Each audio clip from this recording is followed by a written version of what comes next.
What's good, everybody? My name is Kemet. Y'all know I've been all over this IG over the last 2-3 weeks. You would think it's my personal page, so hopefully y'all ain't tired of me yet. But most of y'all already know what time it is. I'm here for another episode of The Break Live. This week's guest, DMV's own, Redveil.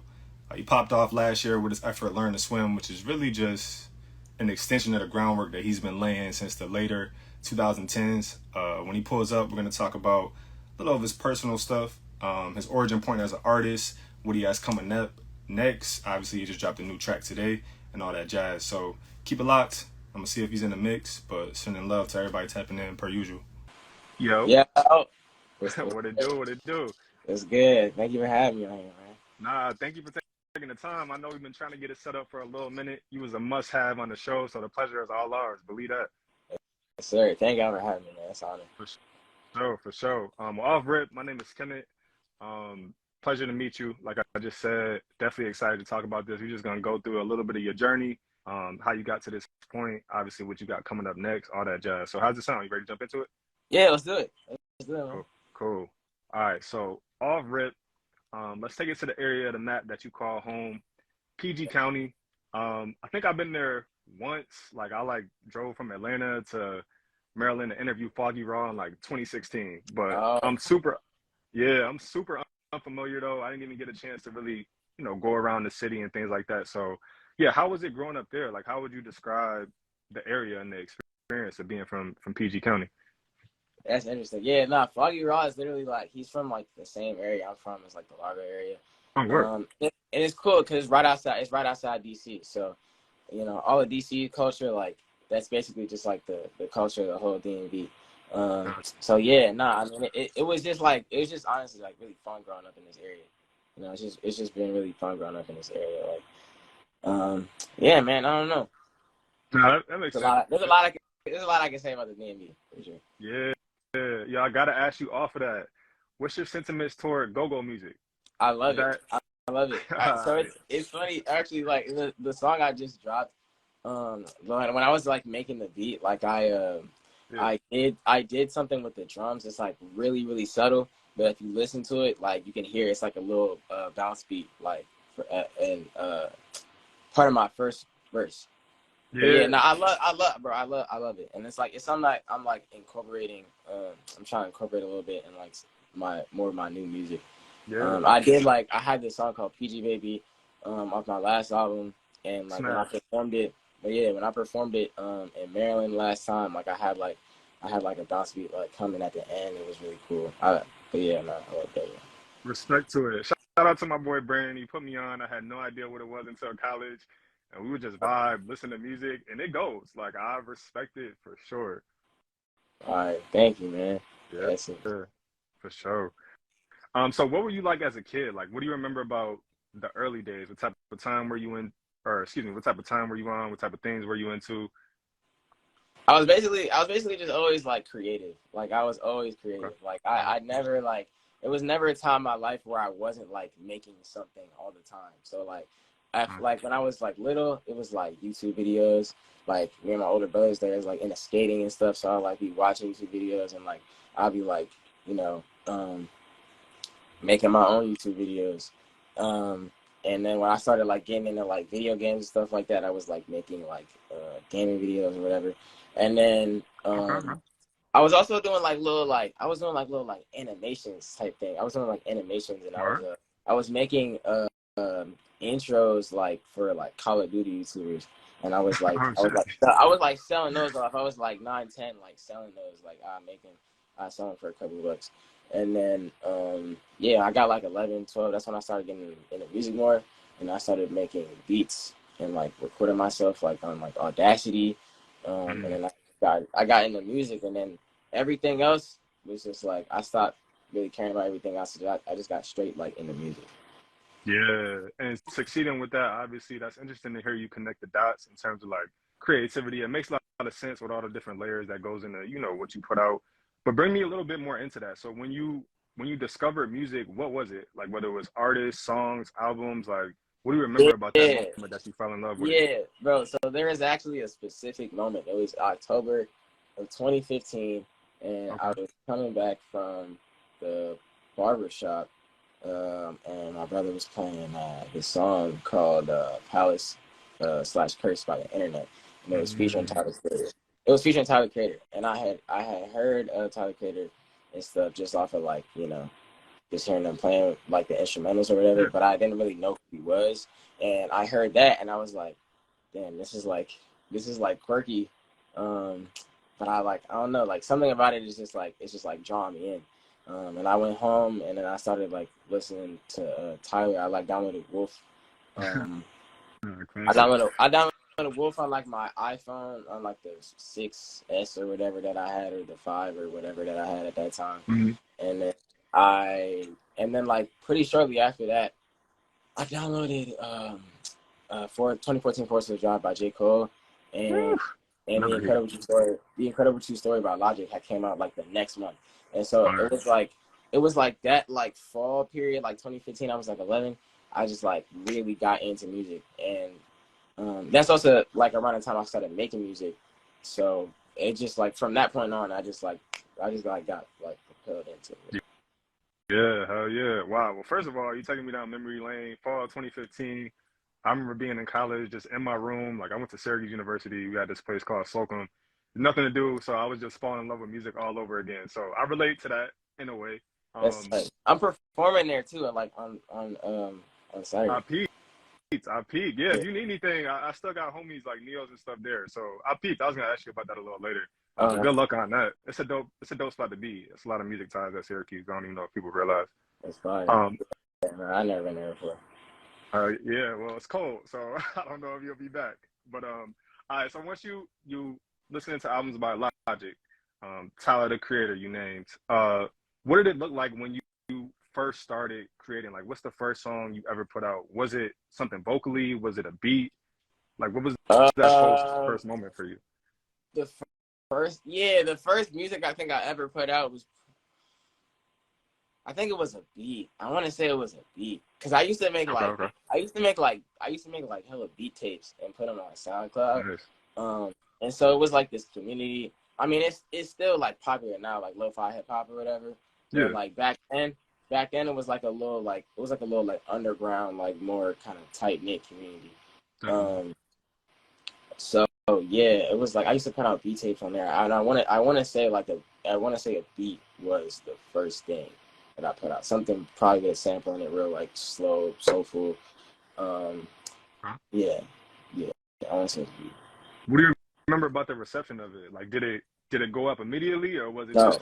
bro, I put out music for 4 years before I ever got like any type of real like response from it. Like I would be getting like, I'll be like celebrating 100 plays type thing. Rightfully so. Yeah. I mean, yeah, that ain't no small thing. It sounds like it because the level you at now, but in reality, it's like, all right, that's real. Nah, yeah, it was like that. Yeah, especially back in the day, like SoundCloud wasn't as big as it is now. So like, definitely. I would put something like, on average, it would probably get like 20, 30 plays, and like if it really went up, like I had this beat like in like 2016, I think, like that like really like went up for my time, and it probably had like 700 plays. Okay. I ain't mad at it. That was actually gonna be my next question. So what are some beats, songs, projects, however you want to take it, that really got you traction? You know, that really made you like a buzzworthy name in the city and beyond. Yeah, so I started rapping as Redveil in the summer of 2019, and so I did that, and then I put out like a song like pretty shortly after that. It was just like my friends listening to it, and then I put out a project that was like people in my high school liked it, and then actually as soon as the pandemic started, like 2 days after, I put out this song called Soul Food, and I put out the whole music video on Twitter, and that was the first thing that like went up. Like it started buzzing on Twitter and stuff, and then I would reply to like people's tweets on there like with the video, and like it would like do well and every time. Yeah, so that song Soul Food, that was the first one. My homie Tom did the beat. Like homie from Australia. And then after that, the next thing to really do it was like when I put out my project, Niagara. So that was that summer of 2020. Yeah. Okay. All right. We got to go into that a little bit. We got to dissect it. Yeah. Let me stop here though. Like, so how did you land on the stage name Redveil? Like, where did that come from? Bro, it's completely random. It's completely like I was just trying to come up with something that had a ring to it, and I landed on Redveil. It was like red veil, like white veil, blue veil, and I was like, nah, Redveil got the best ring to it. Sure does. Yeah. I feel it. I wish I had a cool story for it. I'm going to tell people it means like, oh, it's the blood of nah. No, it's like that. I talk to a lot of rappers, and honestly, that comes up more often than not. It's like, yo, I was just randomly thinking, but from like a fan perspective, it sounds so profound. You're like, yo, what is this? What does this name mean? You know, it's got to be a backstory. So it goes both ways. I get it. Yeah. I want to go through your first couple projects. So you talk about like 2019 was when you started rapping for real. Obviously you dropped in that time. When you think back to Bittersweet Cry, like where were you at mentally? What kind of statement did you want to make with that effort? When I think about Bittersweet Cry, I think about like when was that? Like 10th, 11th grade. And I would say starting to come out of a mental health funk. So like I was just taking it day by day, really. I was just taking it day by day. And I think that like that project is really kind of the epitome of like an up and down, you know what I'm saying? Mm-hmm. It's like there's a lot of ones that are like pretty gloomy on there, and then ones that are like pretty like bright and explosive or whatever. So I don't know. It was just real up and down around that time. You know what I mean? It was real up and down. And so I was just doing whatever. Like I didn't really have like a real solid like vision in terms of like the tone that I wanted it to be. Like I did with Niagara. You know what I mean? But that one it was just kind of whatever I was like feeling like I just did, and I landed on 10 songs. Yeah.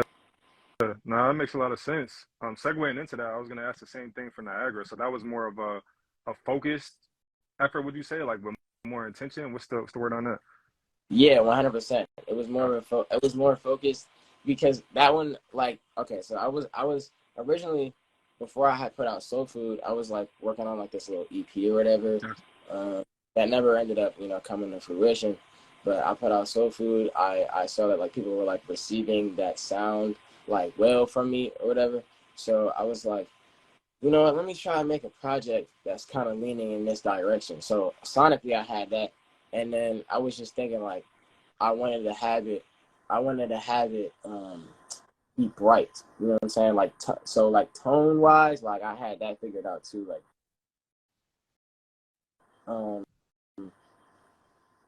I know I wanted to have the samples, and I wanted to, you know what I mean, like be kind of just exploring that sound more, because I really hadn't made a lot of music that sounded like that before that song. Like that was probably one of the first ones I made of that song.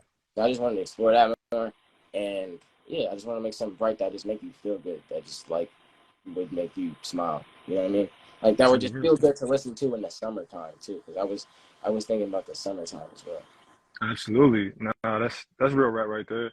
Speaking of that, like, so obviously Niagara was 2020. You graduated from high school last year, right? Am I right with that? I graduated 2021. Okay, got you. So looking back, random, little bit of a segue, what were those pandemic years like for you? I feel like some people had the best time of their lives, some people had the worst time of their lives, some people was outside, some people was inside. What do you remember, like, when you look back at just living through a global pandemic? Like, it's crazy. Yeah, nah, I mean, it was weird because like I said, like the beginning of the pandemic is pretty much marks the exact start of like the beginning of my career kind of starting. Yeah. So,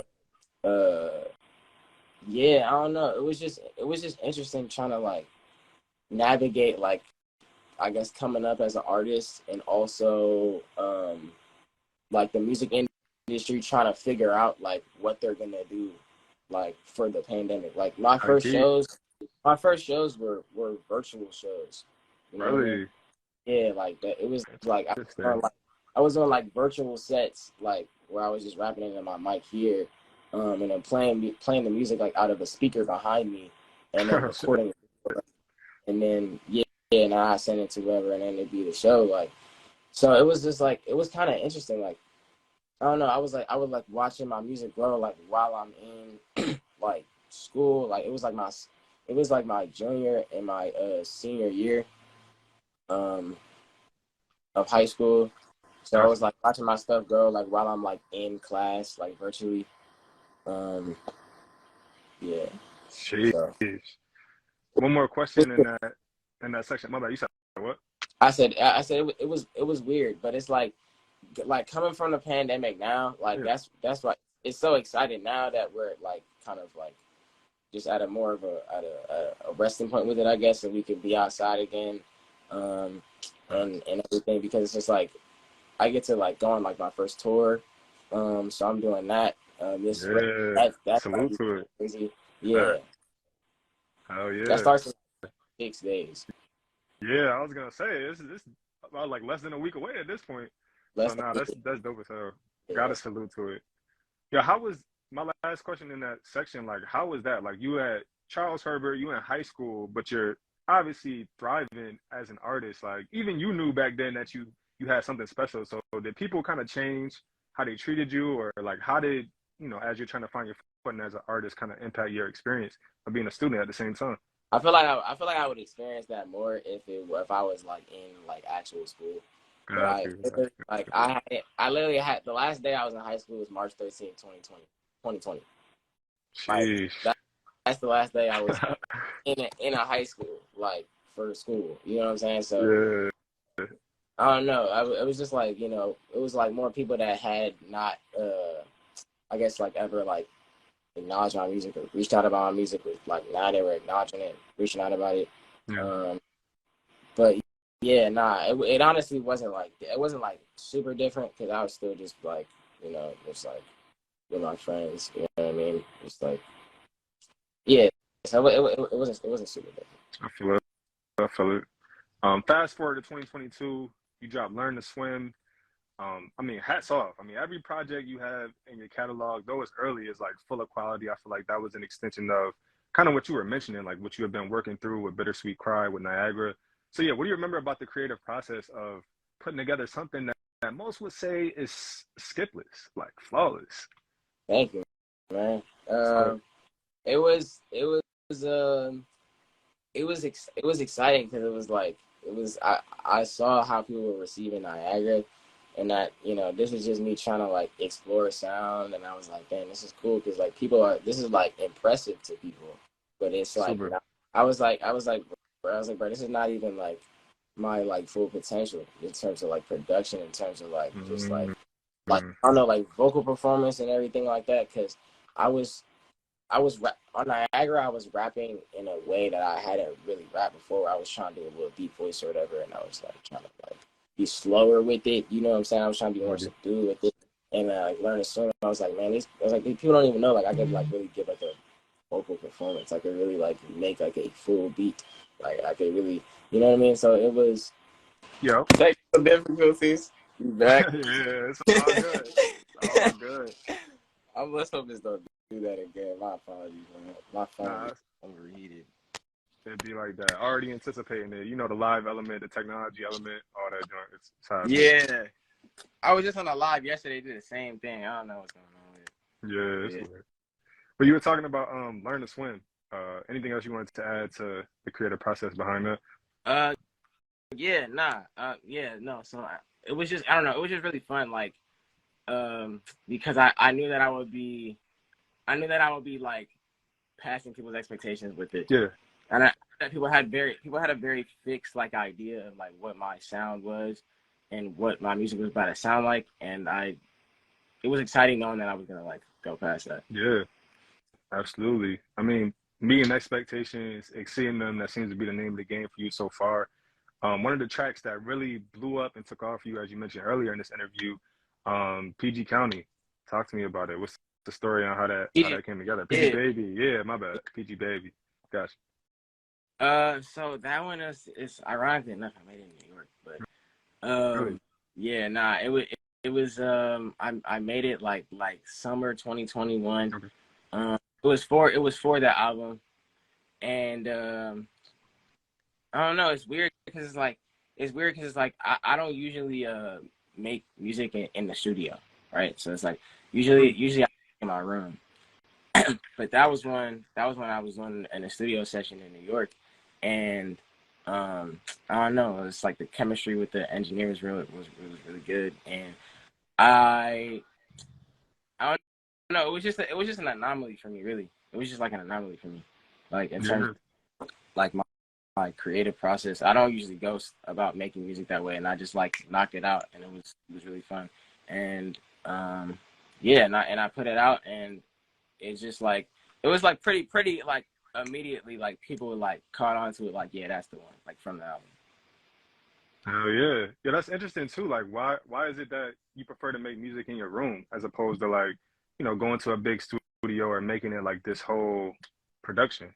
I can take my time with it more. I can take my time with it more. It's not a room of people to entertain with your, you know what I mean. If you're in Yeah. a studio making music, you're like it's like an unspoken, but like they're in there to like watch you make music. You know what I'm saying? So it's like Mm, they're in there to like you know what I mean. So it's like I don't know. It's just more pressure. I feel like every artist can like kind of relate to that in a sense. Like when you're making music in a room full of people, it's just like more pressure, you know.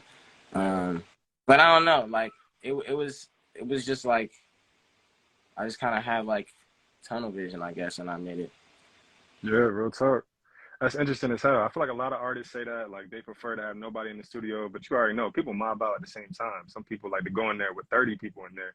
Yeah, So that's cool. You talking about like tunnel vision, focus. I want to get into your beats really quick off of that. Like I was super impressed with not only like as a critic, the density of your lyrics, but like the quality of your production. And I think it's really interesting. I just wrote an article not too long ago about like artists that are just as good on the mic as they are on the boards. Baby King, Tyler the Creator, J. Cole. So yeah, what inspires when it comes to strictly like production? Obviously, you're a switch hitter when it comes to both, but what inspires like that? And what's the process of you? What is the process of you making a beat look like? Are you thumbing through samples? Is it yeah. I mean, yeah. Nowadays it's usually thumbing through samples. okay? Okay. I made beats with no samples for like years. And then Uh, I kind of got back into sampling like 2020. gotcha. Um, yeah, and so it's funny. It's like what people like kind of know me for is like not even what I necessarily have always been doing. Um, but yeah, it's like thumbing through samples, and I just try like an idea. I feel like for the beats, like the ideas come pretty quickly. You know what I'm saying? It's usually Mm, like you have an idea or have a sample or whatever, you listen to it, you usually know right there off that first time, like if you have a good idea or if you don't have a good idea. You know what I mean? So yeah. it's like I listen to it and I may like hear some like drums in my head for it, or I may hear like a chop, like I may like oh like this 1 second of this part of the sample is like really cool.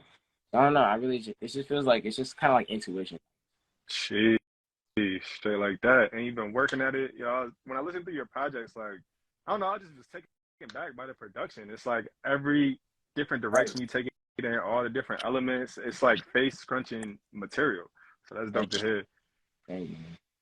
for sure. A few more questions. Morphine, obviously one of the second biggest tracks off of Learn to Swim, aside from PG Baby. You talk about the feeling of performing hitting different because you own it. So off of that, like, what's the logic behind staying independent? Because I'm sure, like, you already know how that goes. You pop off, labels start calling everybody in your face. They want to collaborate. So yeah, why did you choose to stay independent? Yeah, I mean, I just think for an artist like me, it just like makes a lot of sense because I have like a really just specific way um of doing everything. You know what I mean? And I'm also just like for what I've been able to make happen, like me and the homies, obviously, like on my team, like Mm-hmm. what we've been able to, like make happen, um, just like with not a lot is just like it's too special of something to let go of without having to. You know what I mean? Like Yeah. we keep the autonomy, we keep the bread, and we make shit happen. Like anyways, you know what I mean? So it's kind of it's kind of just like why yeah, it's not, if it ain't broke, don't fix it. You know what I mean? Yeah, real rap. I hear it. All right, so right now, Gift Bag is out. Black Enough dropped today. I gotta ask, how'd you link up with JPEG? I know y'all also was on Kingdom Hearts Key with Danny Brown. So yeah, how'd you link up with him?